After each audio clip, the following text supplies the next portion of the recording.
Sujet.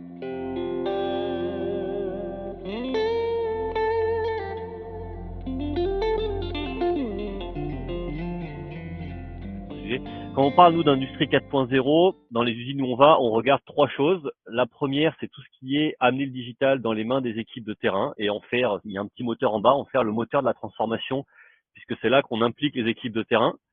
Le deuxième au milieu, c'est la data industrielle, et c'est là où on a beaucoup de sujets d'IA qui viennent tourner là-dessus, aller optimiser les process grâce à la donnée. Et la troisième, qui est autour de l'optimisation des flux et faire de son usine un couteau suisse, d'où la petite image en bas, avec des technologies qui permettent ça. Derrière tout ça, si tu vas sur la slide suivante, y a quelque chose que tout le monde doit garder en tête en 2024-2025. Les outils sont là, les technologies sont là. La problématique, elle est plus technologique, elle est plutôt humaine et comment embarquer les équipes dans cette transformation. Et c'est un peu ce que je vais vous montrer avec le slide suivant. Donc l'industrie dans laquelle on va parler, comment construire, déployer une feuille de route. Ben voilà, c'est de la maroquinerie. Donc on n'est pas vraiment dans une industrie de haute technologie. Pour illustrer sur la slide suivante, on a ce que c'est qu'un poste de travail. Bon, il y a quelques informations qui sont masquées, mais ça vous donne un peu le avant. Voilà, on n'est pas dans de l'industrie où on est abreuvé de données, où on va pouvoir faire beaucoup de choses avec ces données. Alors, si on avance sur, je vais vous montrer trois choses, c'est comment on a embarqué les équipes dans un projet comme ça pour faire de l'industrie 4.0 dans ce contexte, ce que ça veut dire une roadmap 4.0 dans ce contexte, et puis un peu une ouverture sur des technos auxquels nous on croit aussi énormément. Donc, première partie sur la méthode, l'idée ça a été, donc si on avance de 2 slides, l'idée ça a été de voilà comment on fait pour construire quelque chose. On est dans une industrie qui repose sur l'humain, comment on construit ça avec les équipes, pour les équipes. Si on va sur le slide suivant, et pas, je pense que j'ai mis des animations, mais du coup, passez à chaque fois, peut-être ça sera plus simple. Le point de départ, c'est de penser déjà, de penser à l'usine, c'est de pas penser à la technologie, d'être amoureux d'une techno et de vouloir la pousser. C'est de commencer par, il y a trois sujets principaux. C'est la performance, où sont les problématiques, les pertes de performance sur le site. La traçabilité, quand est-ce qu'on perd la vision sur le process, et un sujet auquel nous on tient énormément, qui est tout ce qui est les irritants pour les équipes, toutes les petites choses qui font que les opérationnels sont très insatisfaits. Et tout ça, ça se voit avec ce qui est listé en bas, des entretiens avec les gens, des visites ciblées, des DILO, donc Day in the Life of, c'est on passe la journée avec une personne sur un poste pour voir vraiment la réalité de son métier, et de l'analyse de KPI. Tout ça, ça permet un peu de comprendre le contexte de l'usine et les grandes thématiques qu'on va aborder. Et ensuite, sur le slide suivant, on voit comment on aborde avec les équipes. Alors, on aime bien dire, nous, c'est une valse à 3 temps pour construire la roadmap. Et les photos que vous avez en bas sont des photos réelles du projet en question. Le fonctionnement, c'est le matin, on prend des opérationnels. Donc vraiment, là, c'est des opérateurs. Enfin, on parle d'artisans dans ce milieu, d'artisans, des chefs d'équipe en salle, et on commence par leur faire une présentation sur le thème de la journée d'un certain nombre de technologies, de projets, de cas d'usage qui existent dans des industries proches de la leur. L'idée, c'est d'amener de la réalité avec des exemples, des photos, des vidéos, de dire voilà, on n'est pas en train de faire Star Wars, ça se fait réellement. Il y a des gens qui font à peu près le même métier que vous qui font ça. Ensuite, au milieu, on part dans l'usine avec eux, on remonte tout le flux de production, et en fait, sur la base de ce qu'ils ont vu le matin, ils commencent à identifier, à dire ah bah oui, ce matin vous nous avez montré des étiquettes qui se mettent à jour toutes seules pour suivre les consommations, ça serait bien ici, ou à tel endroit des choses qui seraient bien. Donc on identifie comme ça tout un tas de sujets, et ensuite on revient en salle avec eux pour prioriser ces sujets, toujours les mêmes choses, quel impact ça va avoir, quelle faisabilité. Vous avez les tableaux qui sont présentés en bas, ça illustre un peu tous les sujets qui ont pu être listés dans ce type d'atelier. Et en fin de journée, le management de l'usine vient, et ce sont les opérationnels qui présentent eux-mêmes à leur directeur d'usine, au management de l'usine, les idées qui ont été générées. L'objectif, c'est de dire, voilà, vous nous avez donné un cadre de travail, une thématique qui a été fixée par le management, mais ensuite, c'est nous opérationnels qui avons alimenté ça avec des idées de projet, avec des suggestions de projet. Donc ça devient réellement notre roadmap, et ça a un effet extrêmement fort d'embarquement des équipes. Donc voilà comment construire la roadmap. Maintenant, à quoi ça ressemble dans une industrie, encore une fois, où la performance, c'est du savoir-faire humain, manuel, la performance, la qualité, ça repose vraiment là-dessus. Donc ça veut dire quoi de l'industrie 4.0 dans ce contexte? On va travailler à plusieurs temps. Première chose, à court terme, c'est traiter tout ce qui est problématique du quotidien, et notamment tout ce qui est irritant, perte de temps pour les équipes. Donc on a travaillé sur tout ce qui est identifier des problèmes de saisie manuelle, tout ce qui est des manques d'accès à la documentation. Typiquement, on a des standards qui sont pas mis à jour parce qu'ils sont imprimés en version papier, et quand on a un nouvel arrivant, du coup il a le mauvais standard et donc il fait pas du bon travail.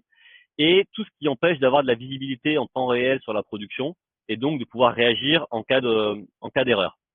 Et tout ça, ça a amené à imaginer, concevoir une application.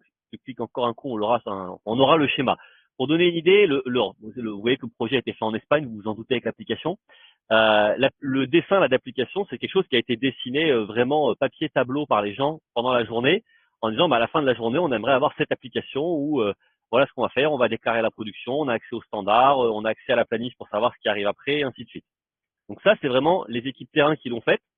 Et si on va sur l'image d'après, ça nous permet aussi de réfléchir à quoi ressemblera ensuite le poste de travail. Et donc, on va avoir l'application, la tablette qui va arriver là. Si tu avances au suivant, il y a trois animations. La tablette pour avoir la visibilité sur toute l'application.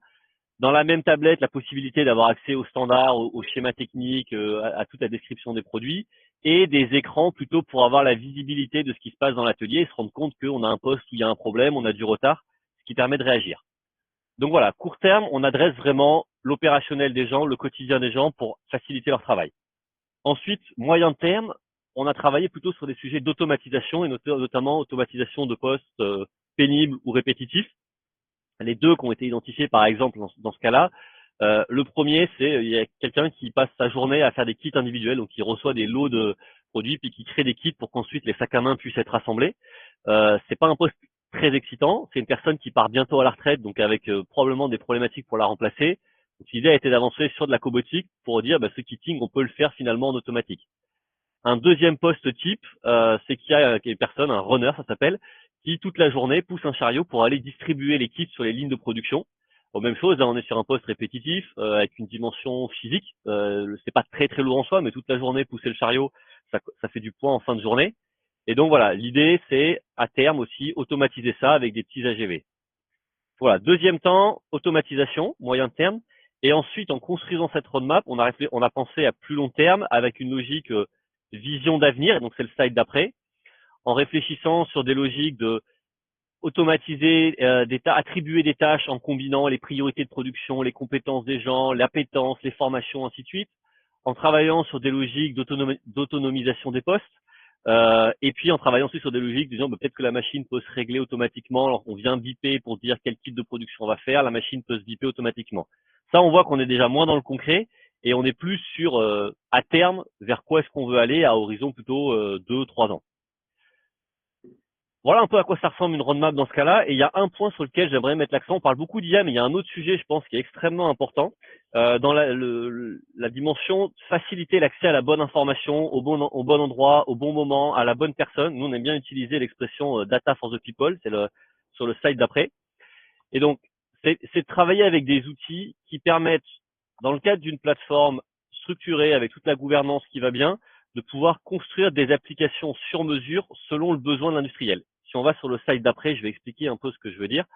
Donc, on est sur des logiques d'application en low-code où on dit, au lieu d'acheter typiquement un MES pour piloter mon atelier avec des modules préconfigurés et dans lesquels je vais essayer de faire rentrer mon process, mais je sais que ce sera toujours un peu différent, je vais plutôt voir, voilà ce qu'est mon process, et voilà à chaque étape de mon process. Donc là, c'est une illustration pour une autre industrie. Voilà à chaque étape de mon process que j'ai besoin. Au début, j'ai une presse à injecter, j'ai besoin de faire du comptage.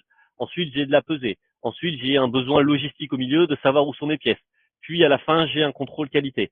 Donc tout ça, c'est vraiment des applications qui sont développées sur mesure avec les équipes et on peut directement interagir en moins d'1 heure, faire des modifications.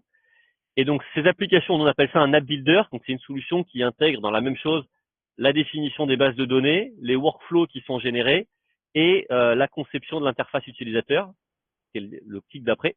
Tout ça sans écrire une seule ligne de code, qui permet très très vite en fait de concevoir quelque chose en écoutant le besoin du terrain et de servir des applications pour le besoin du terrain. On a un exemple peut-être juste après. Alors, je ne sais pas si la vidéo va marcher. Vous avez à gauche, ça vous donne à quoi ça ressemble un workflow, et à droite, vous avez l'exemple de l'application. C'est un exemple qui est sur un site public, donc il y a rien de secret là-dedans. Et ça, c'est un autre exemple d'une autre application faite même chose, sans écrire une ligne de code, et vraiment pour répondre à un besoin de terrain. Voilà, c'était ça. Enfin, encore une fois, on parle beaucoup d'IA et c'est des sujets importants, mais je pense qu'il y a un autre sujet qui est aussi extrêmement important dans réussir cette transformation 4.0, c'est embarquer tout le monde dedans, embarquer les équipes de terrain Et ça passe par ce genre d'outils qui permettent de concevoir des choses directement pour faciliter leur travail au quotidien, pour répondre à des problématiques et aussi faire en sorte que eux aussi soient amenés à manipuler directement la donnée.